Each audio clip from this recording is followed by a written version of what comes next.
ആകാശവാണി. ആരോഗ്യം എല്ലാവർക്കും, പ്രതീക്ഷയോടെ ഭാവി. തയ്യാറാക്കിയത് ഗീത എസ് പെരുമൺ, മാധ്യമപ്രവർത്തക. ലോക സമസ്ത സുഖിനോ ഭവന്തു എന്നത് ഭാരതീയ ആപ്തവാക്യമാണ്. ലോകത്തുള്ള സമസ്തവും സുഖമായിരിക്കട്ടെ. സുഖമായിരിക്കുക, ആരോഗ്യത്തോടെ ഇരിക്കുക, അതിൽ നിന്നും ഉളവാകുന്ന ആനന്ദത്തിൽ നിന്നും ജീവിക്കുക. അതേക്കുറിച്ച് ഓർമ്മപ്പെടുത്താനാണ് ലോകാരോഗ്യ സംഘടന 1950 മുതൽ എല്ലാ വർഷവും ഏപ്രിൽ 7 ലോകാരോഗ്യ ദിനമായി ആചരിച്ചു തുടങ്ങിയത്.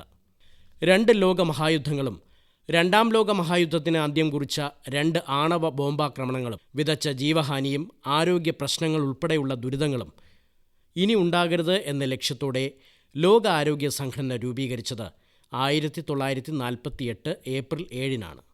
മനുഷ്യൻ്റെ ജീവിത രീതിയും ആരോഗ്യവും തമ്മിലുള്ള ബന്ധത്തെ സംബന്ധിച്ച അവബോധം ജനങ്ങളിൽ എത്തിക്കുന്നതിന് വേണ്ടിയാണ് ലോകാരോഗ്യ ദിനം ആചരിക്കുന്നത്. ആരോഗ്യത്തോടെ തുടക്കം, പ്രതീക്ഷയോടെ ഭാവി എന്നതാണ് ഈ വർഷത്തെ ലോകാരോഗ്യ ദിനത്തിൻ്റെ ആപ്തവാക്യം. ഐതിഹ്യമാലയിൽ ആലത്തൂർ നമ്പിയെക്കുറിച്ചുള്ള ഒരു കഥയുണ്ട്. ആലത്തൂർ നമ്പി അമ്പലത്തിലേക്ക് പോകുമ്പോൾ വഴിയിലുണ്ടായിരുന്ന ഒരു ആലിന്മേലിരുന്ന 2 കിളികൾ കോരുക്ക് കോരുക്ക് എന്ന് ചിലച്ചുവെന്നും ഒരു ദിവസം നമ്പി തിരിഞ്ഞു നിന്ന് ആ പക്ഷികളെ നോക്കി കാലേഹിത മിതഭോജി എന്ന് കിളികളോട് മറുപടി പറഞ്ഞിട്ട് വീട്ടിലേക്ക് പോയെന്നുമാണ് കഥ. കോരുക്ക് എന്നതിന് അരുക്ക്, അതായത് രോഗമില്ലാത്തവൻ ആര് എന്നാണ് അർത്ഥം. കിളികൾ നമ്പിയോട് ചോദിച്ചത് അതാണ്. കിളികളുടെ ആ ചോദ്യത്തിന് നമ്പിയുടെ മറുപടി മിതമായി ആഹാരം കഴിക്കുന്നവരും വ്യായാമം ചെയ്യുന്നവരുമാണ് ആരോഗ്യമുള്ളവർ എന്നാണ്. കിളികൾ ഭാരതീയ വൈദ്യശാസ്ത്രത്തിൻ്റെ ദേവന്മാരായ അശ്വനി ദേവതകളായിരുന്നു അത്രേ.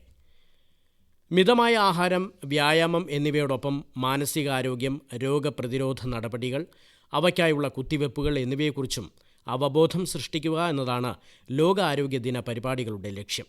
ആധുനിക ലോകം നിരവധി പ്രശ്നങ്ങൾ നേരിടുന്നുണ്ട്. അവയിൽ 90% ഭൂമിയിലെ ജീവജാലങ്ങളുടെ ആരോഗ്യവുമായി പ്രത്യക്ഷമായോ പരോക്ഷമായോ ബന്ധപ്പെട്ടതാണ്. ലോകം നേരിടുന്ന പ്രധാന പ്രശ്നം പട്ടിണി മരണമല്ല എന്ന് ആരോഗ്യ സമൂഹ ശാസ്ത്ര വിദഗ്ധന്മാരും ഗവേഷകരും പറയുന്നു. ആരോഗ്യ പ്രശ്നങ്ങൾ, മാനസിക സമ്മർദ്ദം മൂലമുണ്ടാകുന്ന ആത്മഹത്യകൾ, അടിയന്തര മെഡിക്കൽ സേവനങ്ങളുടെ അപര്യാപ്തത, ഒരു വലിയ പരിധിവരെ ആരോഗ്യമേഖലയിലെ കച്ചവടവൽക്കരണം എന്നിവയാണവ. ഈ പ്രശ്നങ്ങൾ പരിഹരിക്കാൻ ലോകരാഷ്ട്രങ്ങൾ ലോകാരോഗ്യ സംഘടനയുടെ ആഭിമുഖ്യത്തിൽ ആരോഗ്യ സുരക്ഷാ പരിപാടികൾ വിപുലീകരിക്കുകയും നവീകരിക്കുകയും ചെയ്യുന്നു. ലോകാരോഗ്യ സംഘടനയുടെ പദ്ധതികളിൽ ഗർഭിണികൾ, നവജാത ശിശുക്കൾ, അമ്മമാർ എന്നിവരുടെ ആരോഗ്യത്തിനും സുരക്ഷയ്ക്കും പ്രത്യേക പ്രാധാന്യം നൽകുന്നു. അതുകൊണ്ട് തന്നെ ഇവർക്ക് മെച്ചപ്പെട്ട ആരോഗ്യ പരിപാലനവും പോഷകാഹാരങ്ങളും ലഭ്യമാക്കാനുള്ള ഗവേഷണങ്ങളും പദ്ധതികളും ലോകാരോഗ്യ സംഘടനയുടെ പ്രധാന പരിപാടിയാണ്. ആരോഗ്യ സേവന രംഗം ആധുനീകരിക്കുന്നതിൻ്റെ ഭാഗമായി ടെലിമെഡിസിൻ, കൃത്രിമ ബുദ്ധി, റോബോട്ടിക്സ് തുടങ്ങിയ 21-ാം നൂറ്റാണ്ടിൻ്റെ സാങ്കേതിക വിദ്യകൾ സംയോജിപ്പിക്കുന്നത് ഫലപ്രദമാകയാൽ നിരവധി പദ്ധതികൾ WHO ആവിഷ്കരിക്കുകയും രാഷ്ട്രങ്ങളുടെ സഹായത്തോടെ നടപ്പാക്കുകയും ചെയ്യുന്നു. ആതുര ചികിത്സാരംഗത്തും പൊതുജനാരോഗ്യ മേഖലയിലും ഇന്ത്യ വളരെയേറെ മുന്നേറിക്കഴിഞ്ഞുവെന്നാണ് പഠനങ്ങൾ സൂചിപ്പിക്കുന്നത്. കുട്ടികളിലെ പോഷകാഹാരക്കുറവ് പരിഹരിക്കാനുള്ള പോഷൺ അഭിയാൻ, പൊതു ആരോഗ്യ സംരക്ഷണ സംരംഭമായ ആയുഷ്മാൻ ഭാരത് തുടങ്ങിയവ WHO പ്രശംസ പിടിച്ചുപറ്റിയ പദ്ധതികളാണ്. അതുകൊണ്ട് തന്നെ ലോകാരോഗ്യ ദിനം സന്തോഷത്തോടെ ആഘോഷിക്കാനുള്ള അവസരം കൂടിയാണ്. അന്താരാഷ്ട്ര നിലവാരം പുലർത്തുന്ന ആരോഗ്യ സംരക്ഷണ മേഖലയാണ് നമ്മുടെ കൊച്ചു കേരളത്തിനുള്ളത്. ഉയർന്ന പ്രതീക്ഷിത ജീവിത കാലയളവ്, വളരെ കുറഞ്ഞ മാതൃശിശു മരണനിരക്ക് എന്നിവ കേരളത്തെ മറ്റു പല പ്രദേശങ്ങളുടെയും മാതൃകയാക്കുന്നു.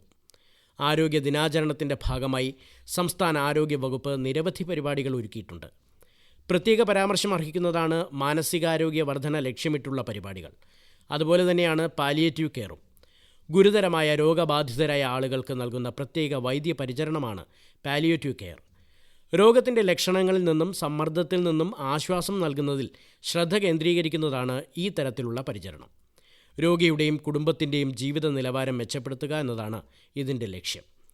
ഗുരുതരമായ രോഗത്തിൻ്റെ ഏത് ഘട്ടത്തിലും ഇത് ഉചിതമാണ്. കൂടാതെ രോഗശാന്തി ചികിത്സയ്ക്കൊപ്പം മാനസിക സമ്മർദ്ദത്തിൽ നിന്ന് ആശ്വാസം നൽകാനും ഇതിലൂടെ സാധിക്കും.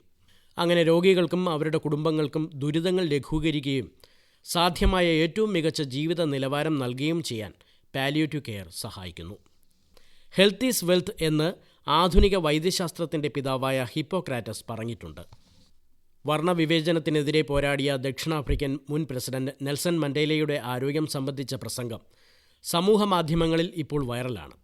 അദ്ദേഹത്തിൻ്റെ അഭിപ്രായത്തിൽ നമ്മുടെ ജീവിതത്തിൽ ആരോഗ്യം നഷ്ടപ്പെടുമ്പോൾ അതെല്ലായ്പ്പോഴും പ്രധാന പ്രശ്നമായി മാറുകയും മറ്റ് പ്രശ്നങ്ങൾ പിന്നിൽ പോവുകയും ചെയ്യുന്നു എന്നും ആരോഗ്യ സംരക്ഷണം ആഡംബരമല്ല, അതിൻ്റെ വിലയും മഹത്വവും തിരിച്ചറിയേണ്ടത് അതില്ലാതാകുന്നതിന് മുമ്പാണെന്നും ആരോഗ്യവാനായാൽ ജീവിതത്തിലെ ഏതു യുദ്ധവും നേരിടാൻ നമുക്ക് കഴിയുമെന്നും അദ്ദേഹം പറയുന്നു.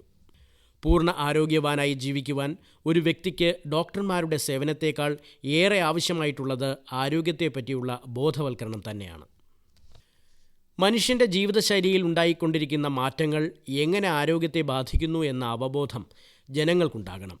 ആഹാരവും ആരോഗ്യവും തമ്മിലുള്ള ബന്ധം, ആരോഗ്യം നേടാൻ നാം കഴിക്കേണ്ട ഭക്ഷണങ്ങൾ, ആരോഗ്യത്തിന് ഹാനികരമായ ഭക്ഷണ രീതികൾ എന്നിവയെക്കുറിച്ചുള്ള സാമാന്യ ബോധം ഓരോ പൗരനും ഉണ്ടായിരിക്കണം. ആരോഗ്യം പരിപോഷിപ്പിക്കുന്നതിനും നിലനിർത്തുന്നതിനും വ്യായാമത്തിനും ചിട്ടയായുള്ള ജീവിതക്രമത്തിനും വലിയ പങ്കുണ്ട്. വ്യക്തിശുചിത്വം പാലിക്കുന്നതിനും പരിസര ശുചിത്വം ഉറപ്പുവരുത്തുന്നതിനും ജനങ്ങൾ ചെയ്യേണ്ടുന്ന ധർമ്മങ്ങൾ ഏറെയാണ്. മദ്യപാനം, പുകവലി, മയക്കുമരുന്നുകൾ, ഉത്തേജന വസ്തുക്കൾ എന്നിവയുടെ അടിമകളായാൽ ഉണ്ടാകുന്ന ഭവിഷ്യത്തുകൾ ഓരോ വ്യക്തിയും അവശ്യം അറിഞ്ഞിരിക്കണം. ഔപചാരികവും അനൗപചാരികവുമായ ബോധന പരിപാടികളിലൂടെ പൊതുജനത്തിന് ആരോഗ്യ വിജ്ഞാനം പകർന്നു നൽകാൻ ആരോഗ്യ ദിനാചരണം പോലെയുള്ള പരിപാടികളിലൂടെ സാധ്യമാകും. ആരോഗ്യമുള്ള ജനതയാണ് രാഷ്ട്രത്തെ രൂപപ്പെടുത്തുന്നത് എന്ന ആരോഗ്യ വിജ്ഞാനം കുട്ടികളിൽ ഉറപ്പുവരുത്തണം. ലോകമെമ്പാടുമുള്ള മാതൃശിശു ആരോഗ്യം മെച്ചപ്പെടുത്തുകയാണ് ഈ വർഷത്തെ ലോകാരോഗ്യ ദിനത്തിൻ്റെ പ്രധാന ലക്ഷ്യം. കൂടാതെ തടയാനാകുന്ന മാതൃശിശു മരണങ്ങൾ കുറച്ച് ഗുണമേന്മയുള്ള ആരോഗ്യ സേവനങ്ങൾ പ്രോത്സാഹിപ്പിക്കുകയും വനിതകളെ മാനസികാരോഗ്യ സംരക്ഷണമുള്ള സാധ്യതകളിലൂടെ വിദ്യാഭ്യാസപരമായി ശക്തിപ്പെടുത്തുകയും ലക്ഷ്യമാക്കുന്നുണ്ട്. അടുത്തത് ആരോഗ്യ സംവിധാനങ്ങൾ ശക്തിപ്പെടുത്തുക എന്നതാണ്. വനിതകളുടെ അവകാശങ്ങൾ, വിദ്യാഭ്യാസം, മാനസികാരോഗ്യം എന്നിവയെ പിന്തുണച്ച് മാതൃശിശു ആരോഗ്യത്തിൽ പുരോഗതി കൈവരിക്കുക എന്നതും ലോകാരോഗ്യ സംഘടനയുടെ പരിപാടിയിൽ പ്രധാനമാണ്. ആരോഗ്യമുള്ള ഗർഭകാലം, സുരക്ഷിതമായ പ്രസവം, മെച്ചപ്പെട്ട പ്രസവാനന്തര ആരോഗ്യം എന്നിവയെ പ്രോത്സാഹിപ്പിക്കുന്നതിനായി ലോകാരോഗ്യ സംഘടന വിവിധ പ്രവർത്തനങ്ങളിലൂടെ ബോധവൽക്കരണം നടത്തുന്നു. ഐക്യരാഷ്ട്രസഭയുടെ സുസ്ഥിര വികസന ലക്ഷ്യമാണിത്. 2030 ആകുമ്പോഴേക്കും ലോകത്ത് മാതൃമരണനിരക്ക് കുറയ്ക്കുക എന്നതാണ് ഇതുകൊണ്ട് ലക്ഷ്യമിടുന്നത്. ആരോഗ്യമാണ് സമ്പത്ത് എന്ന സന്ദേശത്തോടെ സുസ്ഥിരവും ഗുണമേന്മയുള്ളതുമായ ആരോഗ്യ പരിപാലനം എല്ലാവർക്കും ഉറപ്പാക്കുക എന്നതാണ് ഇത്തവണത്തെ ലോകാരോഗ്യ ദിനത്തിൻ്റെ ലക്ഷ്യമെന്ന് കേരളത്തിൻ്റെ ആരോഗ്യമന്ത്രി ശ്രീമതി വീണ ജോർജിൻ്റെ പ്രഖ്യാപനം എടുത്തു പറയേണ്ടതും സ്വാഗതാർഹവുമാണ്. ആഗോളവൽക്കരണത്തിൻ്റെയും ഒപ്പമുള്ള നഗരവൽക്കരണത്തിൻ്റെയും ഭാഗമാണ് ജീവിതശൈലീ രോഗങ്ങൾ. നാം നേരിടുന്ന ഏറ്റവും വലിയ ആരോഗ്യ വിപത്താണിത്. ആധുനിക ശാസ്ത്ര സാങ്കേതിക മുന്നേറ്റം സൃഷ്ടിച്ച പുത്തൻ മാലിന്യ ബാധ്യതയാണ് സംസ്കരണം ദുഷ്കരമായ വേസ്റ്റ്. അതോടൊപ്പമാണ് വർദ്ധിച്ചു വരുന്ന യൂസ് ആൻഡ് ത്രോ കൾച്ചർ. ഉപയോഗിച്ച ശേഷം വലിച്ചെറിയുന്ന പ്ലാസ്റ്റിക് ഉൾപ്പെടെയുള്ള ഖരമാലിന്യമുണ്ടാക്കുന്ന പ്രശ്നങ്ങൾ വരും തലമുറകളെയാകും ബാധിക്കുക. ശാരീരികാരോഗ്യം പോലെ നിർണായകമാണ് മാനസികാരോഗ്യവും. ശ്രദ്ധ, ഏകാഗ്രത, മനഃശാസ്ത്രപരമായ പിന്തുണ തുടങ്ങിയ പരിശീലനങ്ങൾ ആരോഗ്യത്തോടുള്ള സമഗ്രമായ സമീപനത്തിൻ്റെ അനിവാര്യ ഘടകങ്ങളാണ്. പരിസ്ഥിതിയുടെയും മനുഷ്യർ ഉൾപ്പെടെയുള്ള ചരവും അചരവുമായ സർവ്വജീവജാലങ്ങളുടെയും വ്യക്തിഗതവും കുടുംബപരവും സമൂഹപരവുമായ ആരോഗ്യം ഉറപ്പാക്കിയാലേ സുസ്ഥിര വികസനം സാധ്യമാകൂ.